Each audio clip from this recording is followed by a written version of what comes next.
Good morning, everyone. I'm Filipe Saldanha. Bonjour à tous. Filipe Saldanha de la Fondation Carlos Gulbenkian. Merci d'être avec nous. Et je salue tous ceux qui nous écoutent en ligne. Et pour ceux qui ne le savent pas, la Fondation Carlos Gulbenkian est une institution privée portugaise et nous faisons notre travail à travers l'art, la science et l'éducation et des œuvres de charité. Je vais être l'hôte de la deuxième édition du prix Gulbenkian pour l'humanité. Ce prix est consacré à lutter contre la crise climatique.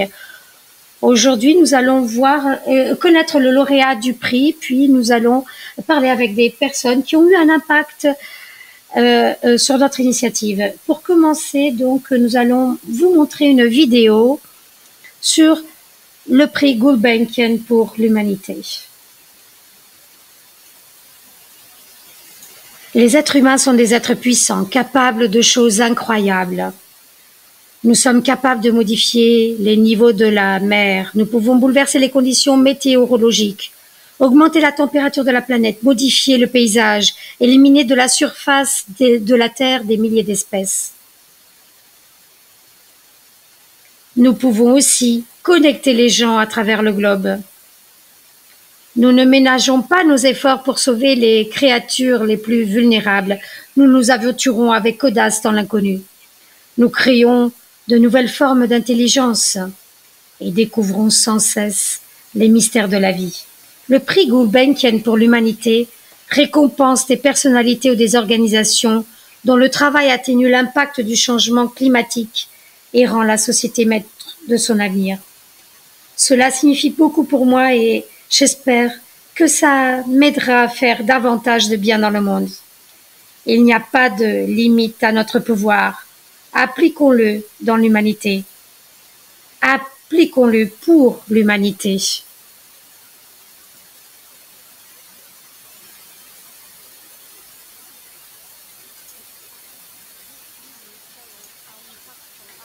Cette vidéo nous montre l'impact de nos activités humaines sur les changements sur la planète, mais nous rappelle aussi nos capacités pour faire le bien dans le monde. Nous pouvons décider si nous pouvons avoir un impact sur l'avenir et la planète de façon positive ou négative.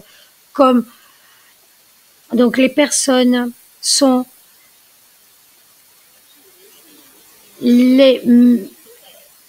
Donc, il est temps d'agir et j'appelle la présidente de la Fondation Gulbenkian, Isabelle Motta.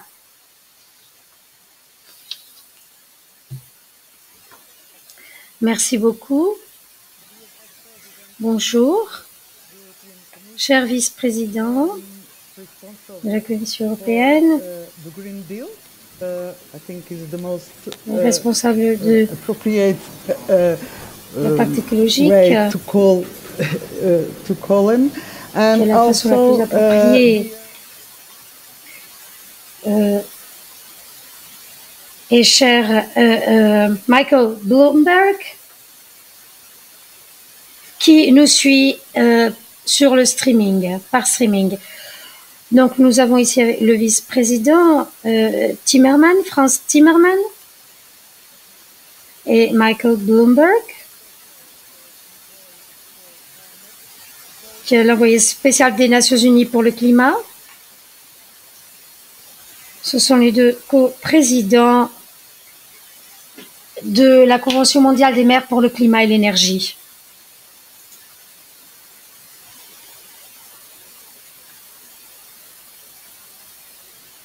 C'est pour nous un grand honneur que vous soyez présents et c'est un encouragement pour la Fondation Gulbenkian que vous soyez ici parmi nous, Monsieur le ministre.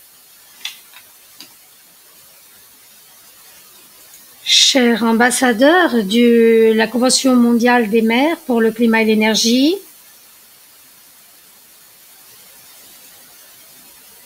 et le gouverneur de Kisumu, Nyong'o, chers collègues, Martine Essayan et les membres du jury et chers invités, mesdames, messieurs, c'est un grand honneur d'être ici parmi vous aujourd'hui pour annoncer le lauréat de la deuxième édition du prix Gulbenkian pour l'humanité et d'accorder ce prix à la Convention mondiale des maires pour le climat et l'énergie qui lutte contre la crise climatique et qui est présidée par Monsieur Michael Bloomberg et Franz Timmermans. J'aimerais remercier les Nations Unies et la Commission européenne qui ont permis que la Fondation Carlos Gulbenkian organise un événement aussi important au cours de la COP26.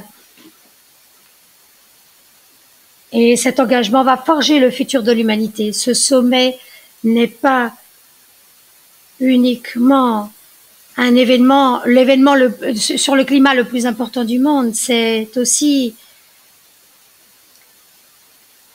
l'une des réunions diplomatiques les plus importantes de l'histoire où nous tous, nous devons penser aux contributions et actions concrètes pour réduire les émissions de gaz à effet de serre et protéger nos océans, notre planète et garantir une justice climatique et augmenter donc les engagements financiers à ce niveau-là. Nous avons tous un rôle à jouer. La Fondation Carlos Gulbenkian souhaite être un agent actif pour le développement, dans le cadre du développement durable. Et en 2019, nous avons investi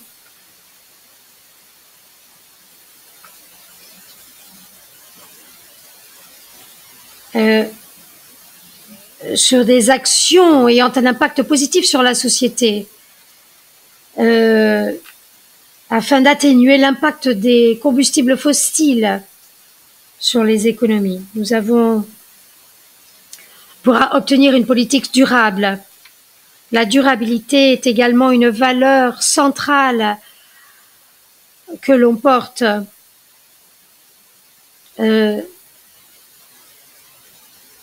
aujourd'hui. La Fondation se consacre à soutenir le travail de protection du climat, des changements, de la lutte contre les changements climatiques et d'atténuer les impacts des activités humaines. Nous avons différents partenaires pour ce faire et nous partageons cette mission avec la Fondation de l'Océan Bleu au Portugal et la Fondation Soares dos Santos qui sont ici représentés en la personne de Monsieur José Soares dos Santos. Le prix Gulbenkian pour l'humanité a été créé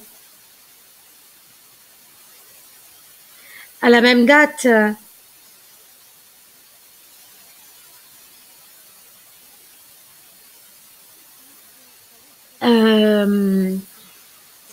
et donc la Fondation Carlos Gulbenkian s'est engagée à aider des personnalités et des organisations pour atténuer les effets des changements climatiques et soutenir une société plus résiliente et en même temps protéger les personnes les plus vulnérables. Dans cette deuxième édition, nous reconnaissons le travail unique de la Convention mondiale des maires pour le climat et l'énergie qui soutient des élus locaux dans le monde entier et qui sont en tête de la transition écologique. C'est un bon exemple de l'impact positif que l'action collective peut avoir au niveau mondial. Comme nous le savons, l'exemple donc il s'agit aussi de voir les résultat de la COP26. Et j'aimerais... les villes ne représentent que 2% du territoire dans le monde, mais elles sont responsables de plus de 70% des gaz à effet de serre et 90% des zones urbaines se trouvent dans les côtes qui sont vulnérables au climat, au changement climatique extrême. Donc cela exige de grandes transformations dans le cadre de l'urbanisation dans le monde entier. Et avoir une capacité financière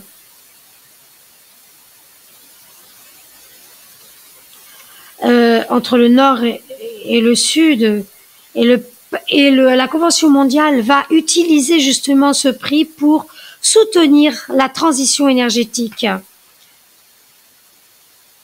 et la résilience en Afrique subsaharienne, notamment au Sénégal et au Cameroun.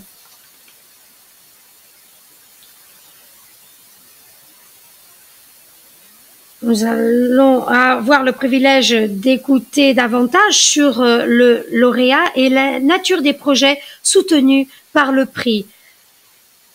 Et nous allons avoir l'occasion d'entendre 3 membres de notre illustre jury. Je suis très heureuse des nominations que nous avons reçues pour la 3e édition du prix Gulbenkian pour l'humanité.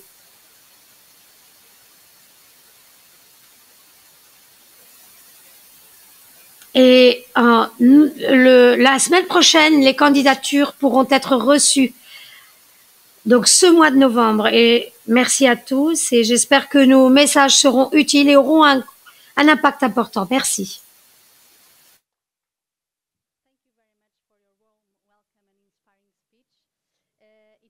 Definitely not easy to summarize the extended work of the Global Covenant of Mayors across 11,000 cities, but the video we are about to watch will show us the transformational impact of this alliance in our future.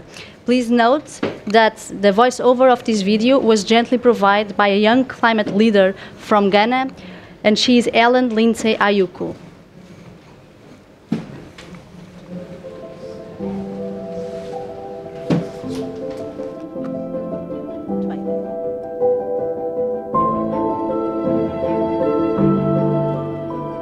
COVID-19 has changed the world as we know. La COVID-19 a changé le monde tel que nous le connaissons. Les maires et les villes sont en première ligne pour ce qui est de la pandémie et des changements climatiques. Pour aller de l'avant, un choix s'impose. Nous pouvons revenir à des économies qui n'utilisent que des énergies fossiles, à un air pollué et à des infrastructures qui tombent en ruine. Ou nous pouvons transformer notre économie et construire de meilleures fondations pour l'avenir, en créant des communautés plus propres, plus saines et plus résilientes. Ça, c'est une reprise verte et ça doit commencer dans les villes. Un investissement dans des infrastructures à faible émission de carbone, un investissement dans des millions de nouveaux emplois, un investissement qui sert et protège les gens tout en faisant face à la crise climatique. De Paris à Pittsburgh, d'Accra à Adélaïde, des centaines de maires et de villes de dizaines de pays se sont engagés à réduire de moitié les émissions jusqu'en 2030 et à atteindre le net zéro en 2050. Parce que les villes sont le foyer de la moitié de l'humanité et produisent 80% du PIB mondial, elles sont la première étape clé pour la relance verte, capable de réduire presque de moitié les émissions, ce qui est nécessaire pour maintenir le réchauffement planétaire en dessous de 2 degrés. Mais les maires peuvent faire davantage en travaillant avec des partenaires. Les villes continuent à avoir besoin de partenariats et de soutien de la part des gouvernements nationaux ainsi que de l'engagement des communautés afin de mettre en œuvre des actions susceptibles de répondre à la Covid-19 et à la crise climatique à la fois et des solutions à l'échelle mondiale. Plus de 10 000 maires se sont engagés dans la Convention mondiale des maires pour le climat et l'énergie et sont prêts à nouer des partenariats avec les leaders locaux et nationaux afin de donner le coup d'envoi à la relance verte et au futur net zéro. Joignez-vous à nous.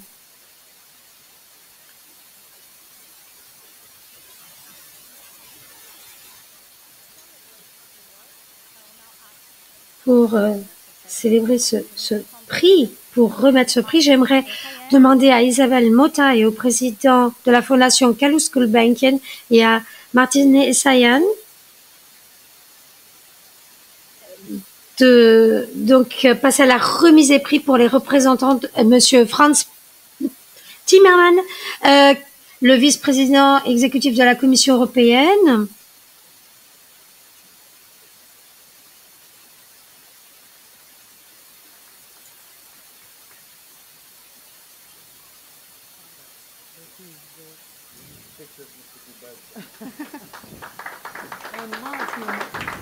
C'est une image de Monsieur Kalous Gulbenkian.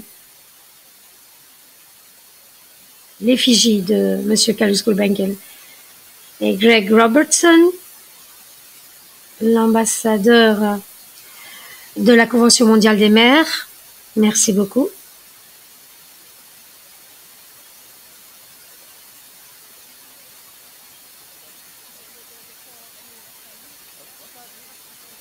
Donc une photo de famille de tous les quatre. Donc la présidente de Gulbenkian et les représentants de la Convention mondiale des maires. Nous sommes tous en train de sourire, affirme l'orateur. Vous devez l'imaginer sous les masques. Merci beaucoup.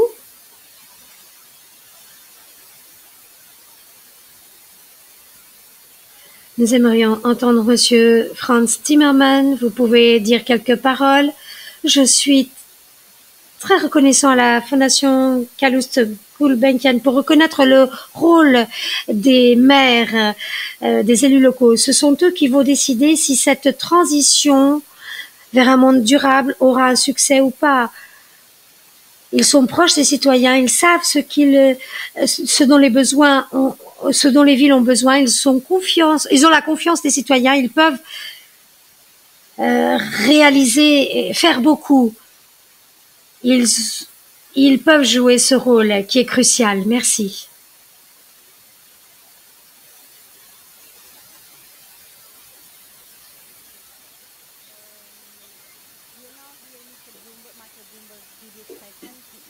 Nous allons maintenant entendre Monsieur Michael Bloomberg, qui ne peut être avec nous. Il nous a envoyé une vidéo.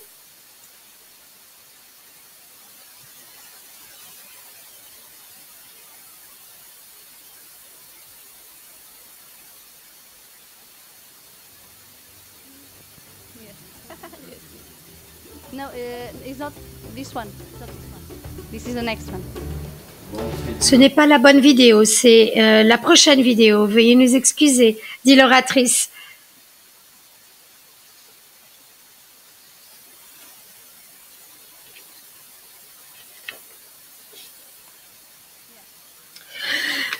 Bonjour.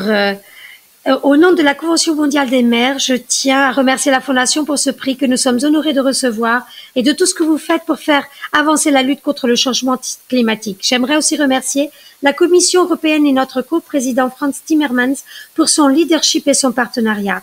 Les villes sont la clé pour gagner la bataille contre le changement climatique.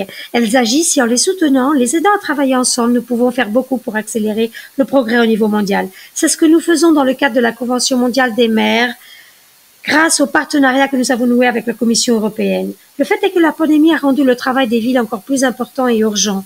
Les fonds qui accompagnent ce prix seront appliqués dans notre groupe de travail en Afrique subsaharienne, qui est la région de quelques-unes des villes qui se développent le plus vite au monde. Cela les aidera à se protéger des impacts du changement climatique ainsi que des impacts économiques de la pandémie.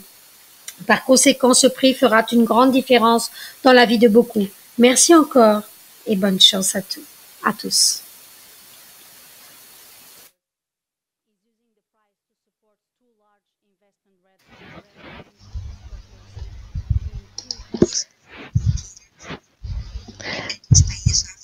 Donc, le pacte mondial des mers nous a mis en œuvre différents projets. L'un des projets est fait au Sénégal. Nous allons donc passer la parole au Sénégal pour voir le premier projet qui a été mis en œuvre au Sénégal. S'il vous plaît, la vidéo. L'accès à l'eau potable est la solution pour les communautés partout dans le monde affectées par les sécheresses et autres conséquences du changement climatique. Cette subvention qui a été octroyée par la Convention mondiale des mers et la Fondation Gulbenkian à SONES apportera de l'eau au foyer des populations les plus vulnérables du Sénégal. La contribution de la Fondation est très importante car elle vise de permettre l'accès à des points d'eau potable à des communautés qui n'en ont pas. Faisant partie du Team Europe, la Banque européenne d'investissement aide SONES à améliorer l'accès des familles à l'eau. En ce qui concerne l'eau, relativamente à água tem havido problemas muito difíceis. As mulheres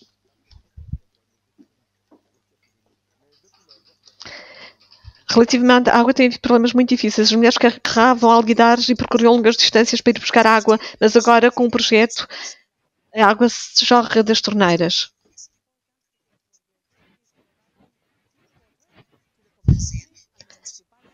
Le projet de la Banque européenne d'investissement est en train de mettre en place avec SONES ici au Sénégal est très important parce que ce que nous faisons, c'est fournir de l'eau potable aux communautés et aux collectivités locales. Et grâce à cela, on améliore la santé publique en réduisant les maladies liées à la consommation d'eau. En même temps, on permet aux femmes d'avoir davantage de temps à consacrer à leur vie de famille. Elles ne perdent plus de temps à aller chercher de l'eau. Cette aide va renforcer le soutien apporté par l'abeille dans le cadre des investissements dans l'eau et les adaptations au changement climatique au Sénégal. Merci beaucoup. Maintenant, nous allons commencer notre premier panel et nous avons avec nous le professeur Peter, qui est le gouverneur de Kisumu. Merci beaucoup d'être parmi nous. Nous allons commencer par Monsieur Frans Timmermans et nous aimerions vous donner la parole. Comment donc l'Union européenne soutient-elle le pacte global, la Convention globale des mers et comment tout ceci est lié aux conditions climatiques dans le cadre? Veuillez m'excuser parce que je vais simplement ajouter un autre aspect, qui concerne une fondation, le fait qu'une fondation portugaise fasse partie de ce processus. Moi, je me rends au Portugal depuis longtemps. Je me souviens que quand le Portugal a cessé d'être une dictature, j'étais un jeune diplomate. Ensuite, le Portugal est devenu un État membre de l'Union européenne. Et si nous regardons les 2 dernières années, c'est un pays qui a les 2 pieds en Europe. C'est un pays qui regarde la mer, le cœur est en Afrique et qui arrive à combiner tous ces éléments dans leur politique et a beaucoup de succès dans la lutte contre la pandémie Covid-19. A eu beaucoup de succès aussi dans la transition vers les énergies renouvelables et a fait de très bons investissements dans les bons secteur. Le Portugal est un exemple à suivre pour nous tous. Il faut le souligner, il faut le mettre en exergue. Et pourquoi? Parce que le Portugal établit une passerelle et le prix est attribué à la Convention mondiale des mers parce que l'expérience montre que ce sont les collectivités locales qui doivent faire cette transition. Et ce n'est pas du hasard. Le Portugal est le pays qui a le taux le plus élevé de vaccination en Europe. Je ne sais pas si c'est le taux le plus élevé, mais c'est certainement l'un des plus élevés. Pourquoi? Parce que les gens au Portugal se font confiance et c'est ce dont nous avons besoin au niveau global. Cet exemple pourra nous aider. Il faut attribuer du pouvoir aux élus locaux, montrer que cette transition est possible.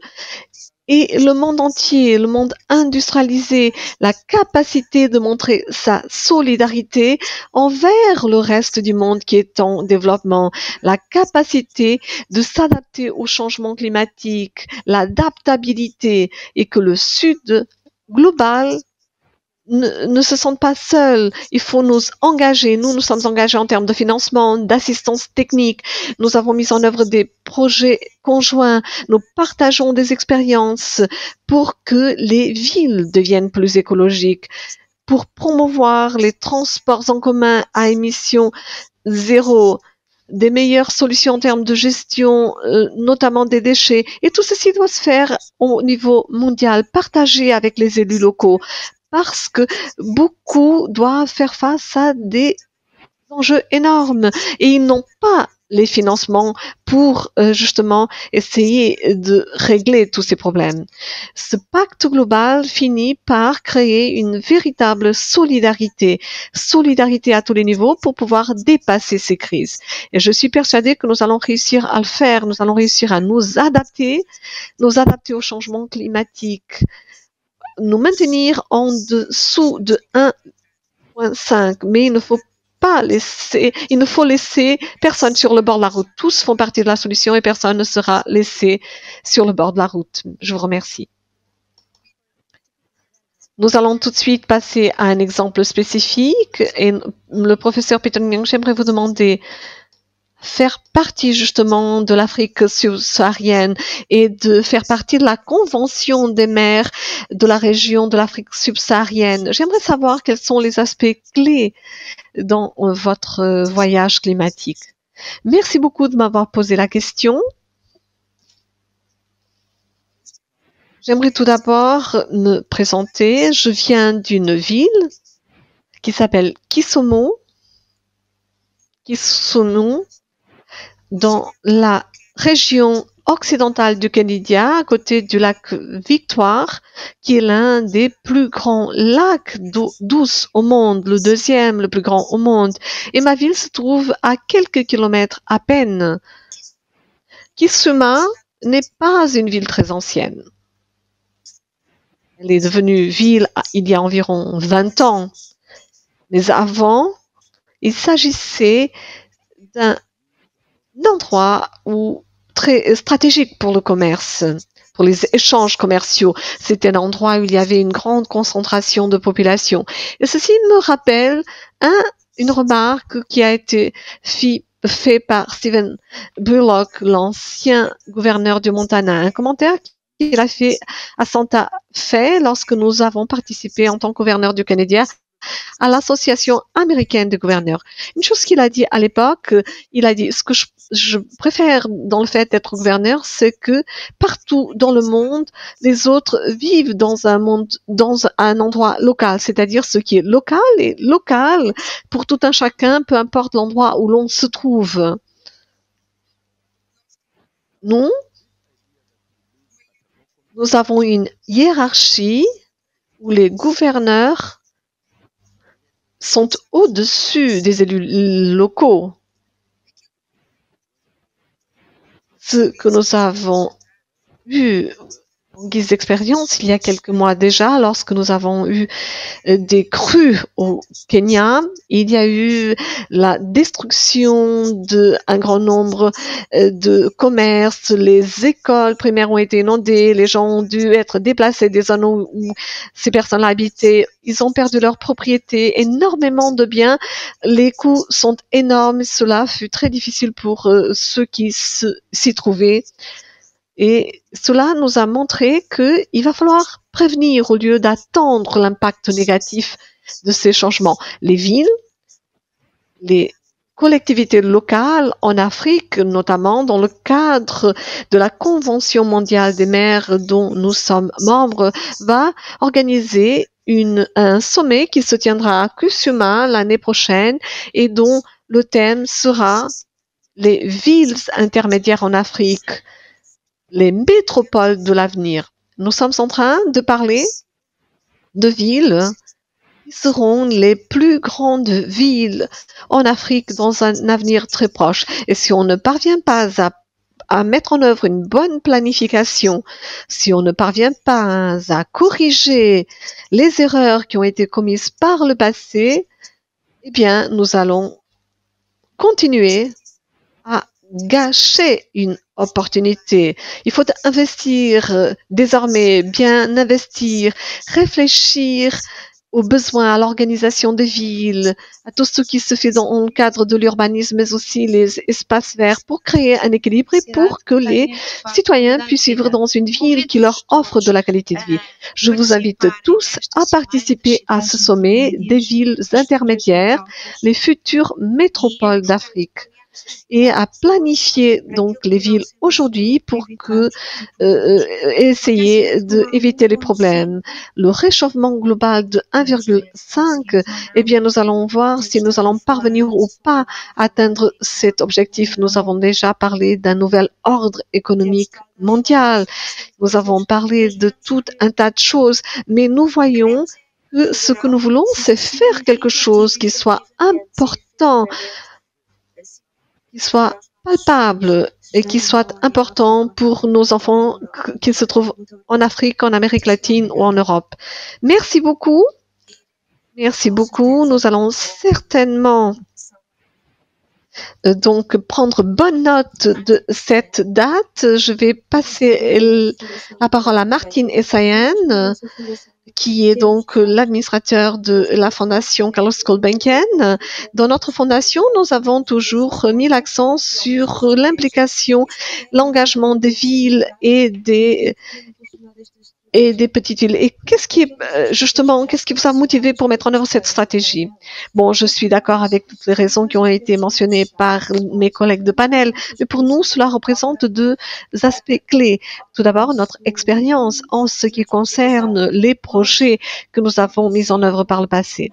Par exemple, nous avons obtenu des messages très importants qui ont été transmis de la part de toutes les parties prenantes. Mais lorsque nous arrivons, en effet, à encourager l'implication des collectivités locales, cela produit un effet de boule de neige.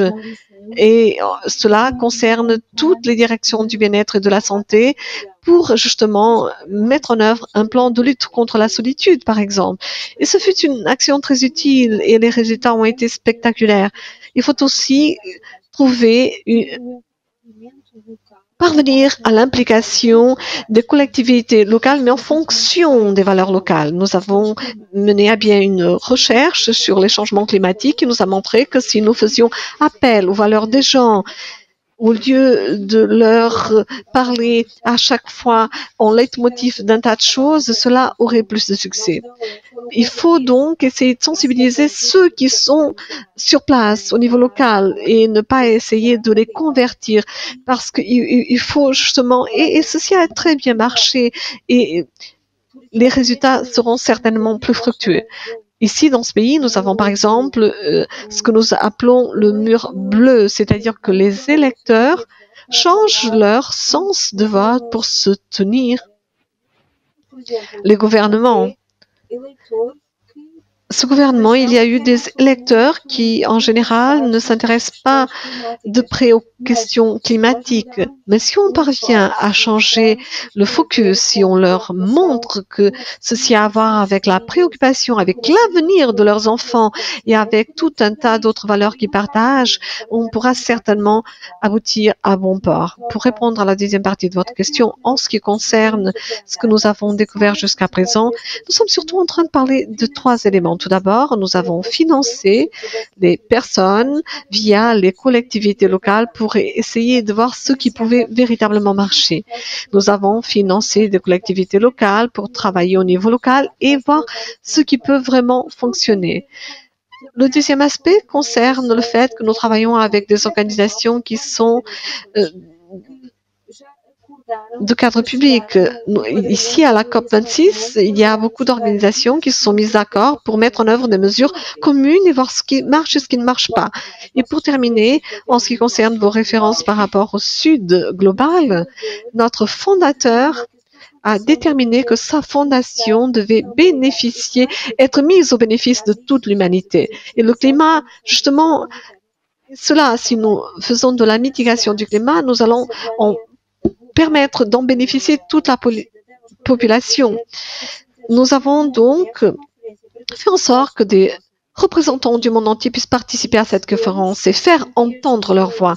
Et nous avons compris que ce que il faut comprendre ce à quoi les gens font face et ce qu'ils en pensent et donc qu'ils puissent faire entendre leur voix.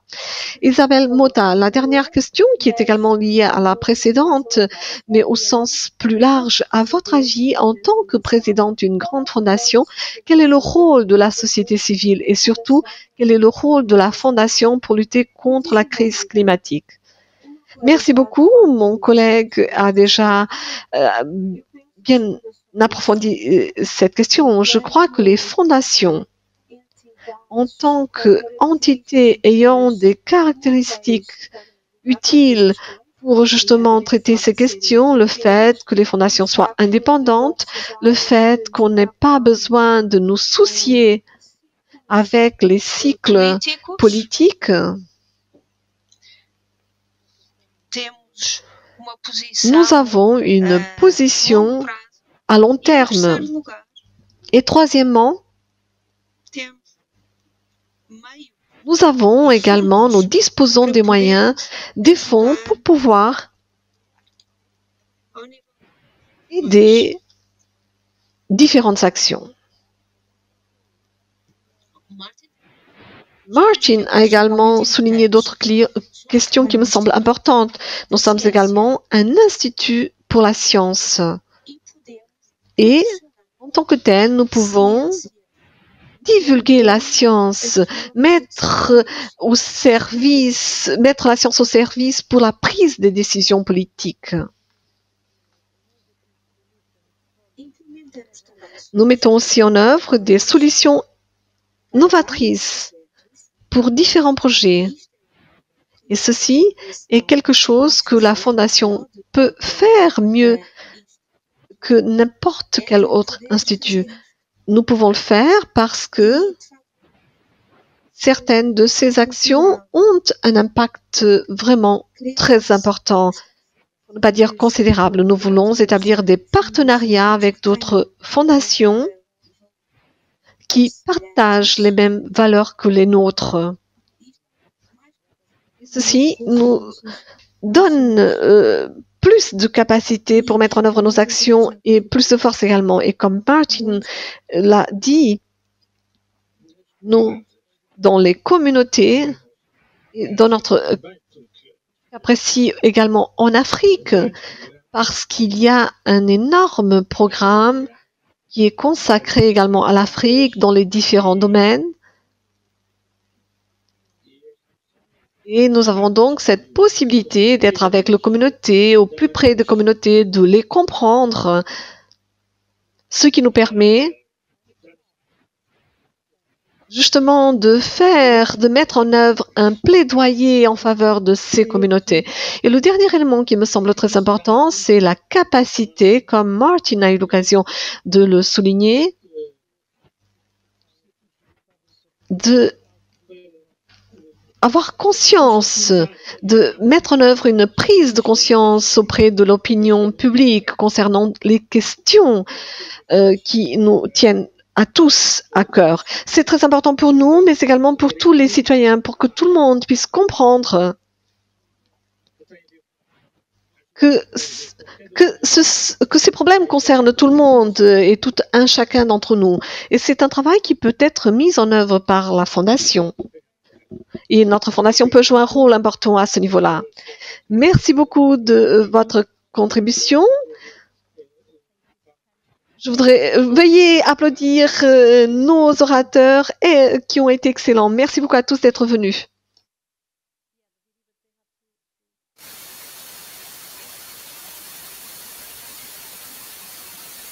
Donc, nous avons déjà parlé du projet du Sénégal, mais maintenant le deuxième projet, soutenu par la Convention mondiale des maires au Cameroun, se situe pour soutenir des solutions énergétiques, de nouvelles solutions énergétiques. Donc, le maire de Garoua nous a envoyé une petite déclaration.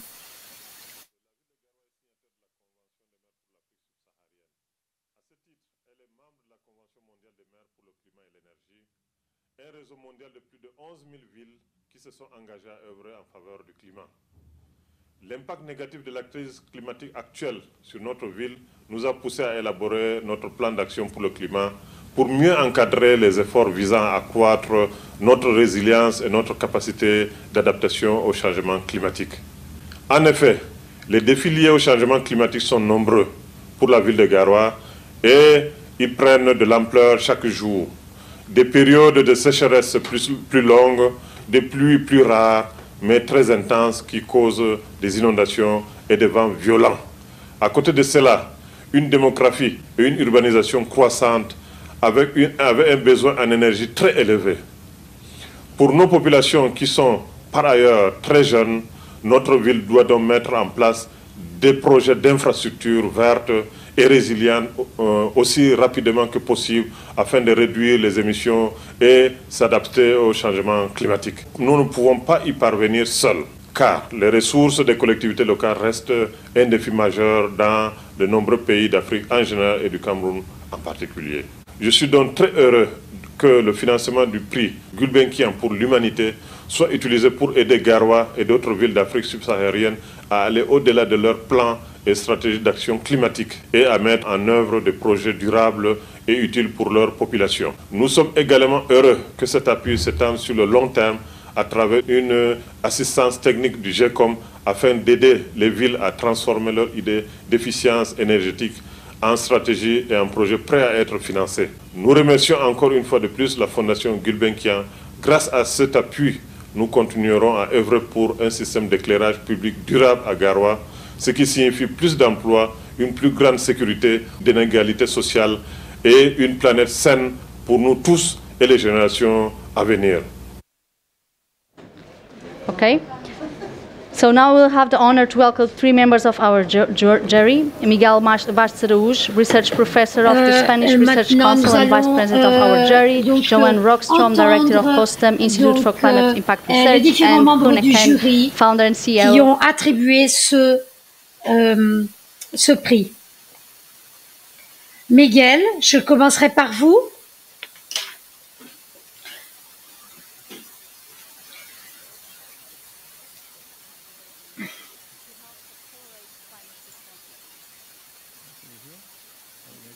Yes, can you hear well? Yeah, it's fine for the stream. Oh, thank you.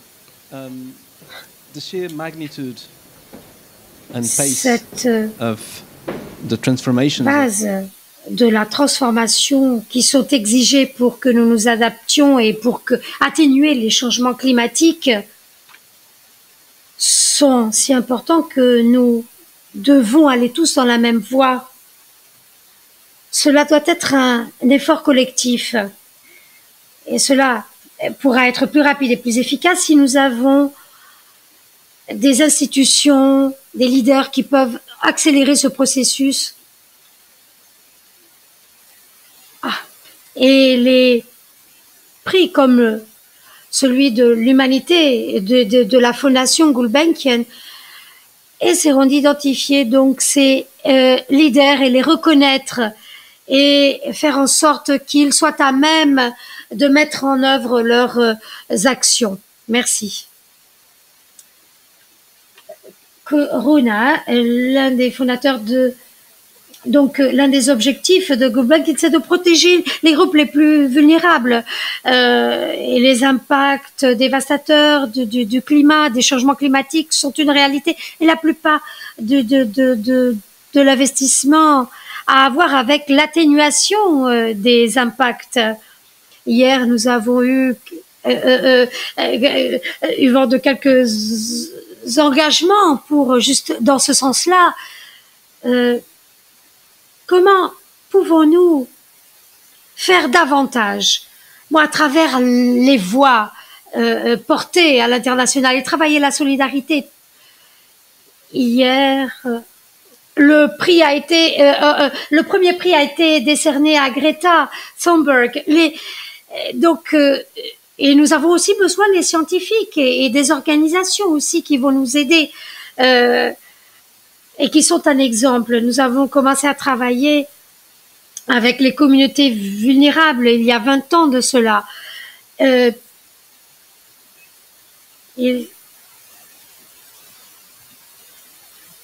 Donc 7 millions de personnes utilisent nos services directement, donc dans le cadre de nos différents projets. Et cette plateforme que nous avons créée, bon, il y a des choses fondamentales qui vont bien au-delà de la création de simple création de projets, les soft competences. Donc, il s'agit de contribuer à l'égalité des chances et à l'égalité des genres. Et il est évident que les décideurs ont une voix, un rôle important à jouer à ce niveau-là, car ils sont proches des populations. Merci beaucoup. Johan Rangstrom. Comme on l'a entendu dans l'une des vidéos, la Convention mondiale des mers va utiliser le projet pour assurer l'approvisionnement en eau potable aux populations du Sénégal, dans certaines villes du Sénégal. Quelle est l'importance de la résilience du secteur de l'eau pour... bon, si vous regardez la science, donc nous savons que la victime numéro 1 en ce qui concerne les impacts du réchauffement climatique, c'est l'eau potable, l'accès à l'eau potable, les inondations, les crues, les sécheresses qui vont causer une insécurité à tous les niveaux. Donc la première ligne d'impact à avoir avec avec l'eau.